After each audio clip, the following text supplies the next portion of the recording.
Our Arsenal done. It's a league over. Dunzo. Finito. Yeah, man, it's done.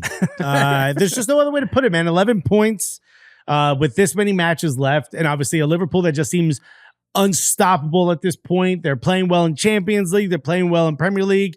They're playing well in other cup competitions. They're banging on all cylinders. They seem to have all their most important players. And then you've got an Arsenal that refused to buy anybody in January or in the transfer window, in the winter transfer window. And they have all three of their frontline players are out. It's really frustrating to see. They have a midfielder try to be a striker. You know, it doesn't help when one of your young stars gets a red card and you're down a man. But at home against West Ham, you would assume that that's a win, and maybe you make that the gap between Arsenal and Liverpool a little bit tighter. But I even with a game in hand against Liverpool, what's that? 8 points, 9 points? Yeah. It's just not 8 points. It's just not enough. It's still. I don't think anybody sees Liverpool collapsing from here on in. Even a major injury blow, it still feels like the rest of the team can carry the torch to the end of the season.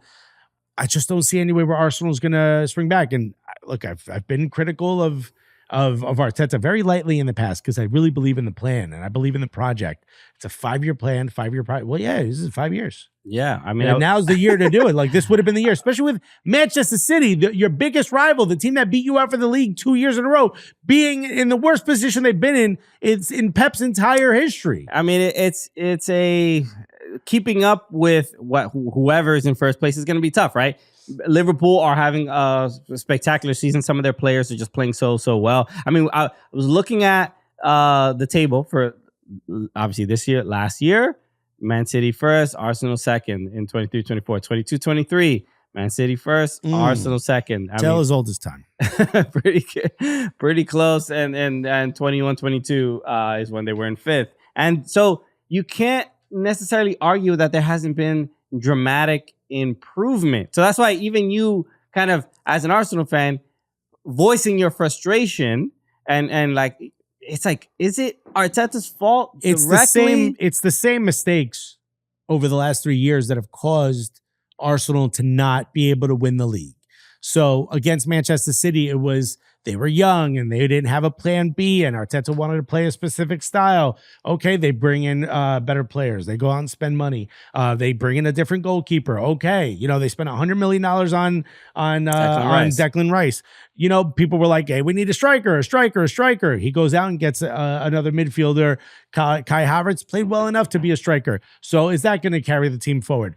They go ahead and do that. Still not enough. They don't buy anyone in January. They're not making the changes that they absolutely need to. Arsenal doesn't bring in different players in January. No, we're going to be smart and we have enough players. This happened when Lacazette, when they iced out Aubameyang and they got rid of him, and then Lacazette, is he too old? He starts to falter towards the end of the season, not scoring as much, showing his age. The next season, well, Kai Havertz is good enough and Gabriel Jesus is injured, and every year, there seems to be another reason why the striker position isn't supplying the goals they need. Yeah. And we could get the goals by committee, and we can go, sure, but at some point you need a number 9. You need someone up top that's at least a threat to score goals. And now you go again, another year where they don't make purchases in January. They don't bring in the supply that you need. And now you're going into the tail end of the season, down players and having to make it work with players that aren't in their natural position up top.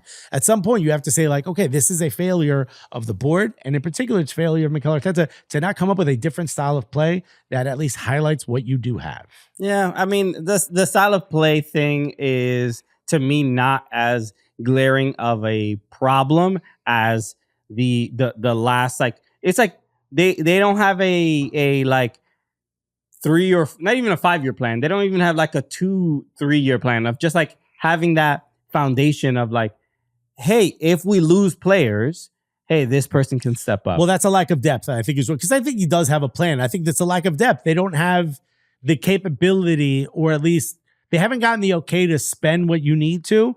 Like Liverpool has pretty great depth. That started with Klopp bringing up a lot of younger players during an injury crisis. Yeah. And suddenly, like, okay, these are players that are capable of withstanding a few matches if absolutely need to, and the quality on the pitch isn't going to fall dramatically. Arsenal hasn't gotten to that point. They have 2 really great young players that they brought up in Nwaneri and Miles Lewis-Skelly.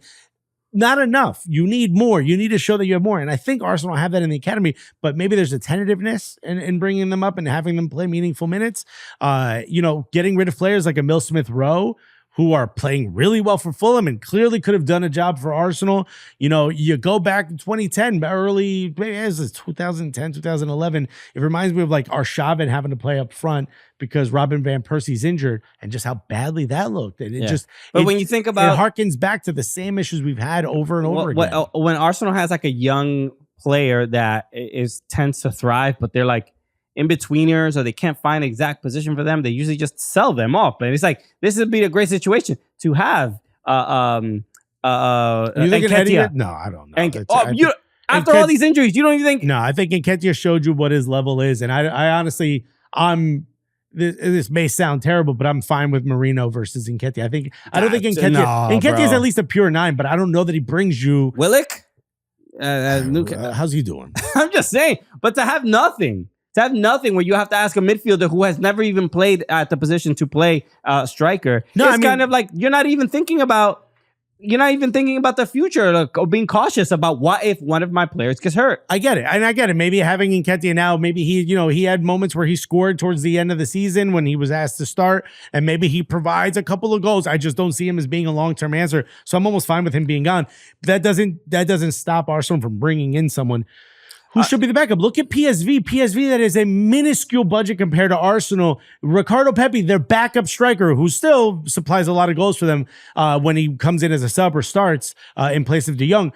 He gets injured. What do? They went out and signed a free agent, Lucas Perez, who Arsenal had the opportunity to do the same thing. It's just a lack of that effort of going out and getting in someone, getting a warm body in there to be that striker in case of an emergency. With Kai Havertz going down, that's the emergency. There's no reason why Ernie Stewart is out sporting directoring whoever the hell is in charge of Arsenal at the moment. That for me just shows a level of a complacency where it's like, we have to make do with what we have because we can't overspend. And for me, maybe that points to, because we're going to splash the cash in the summer.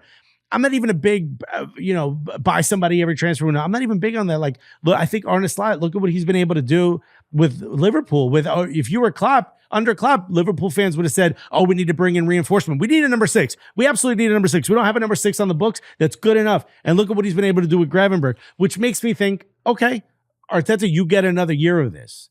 And if you can't win another trophy, if you can't show the board and the fans that you have what it takes to get the team over the line. The last time he won a trophy was his first half season with Arsenal in 2020. He wins the FA Cup, and he did it by playing 3 at the back, something he doesn't actually do. It was just a way to say, like, let's surprise people and play a little differently and play to the strengths of the team we had. You kind of need to do the same thing now. And maybe they still have a chance in Champions League, but I wouldn't rate them as one of the top 3 in Champions League, would you? No, it's just especially with all these injuries. Of course. That's really the main thing. If it's a full and healthy Arsenal, I'm saying, yo, Arteta, like, I'm putting more the blame on him. Of course. I don't know what he's going to do with the pieces that he has. Gabriel Martinelli, who I've been extremely critical of, but him healthy, Kai Havertz healthy, and Bukayo Saka healthy, I don't think you lose to West Ham.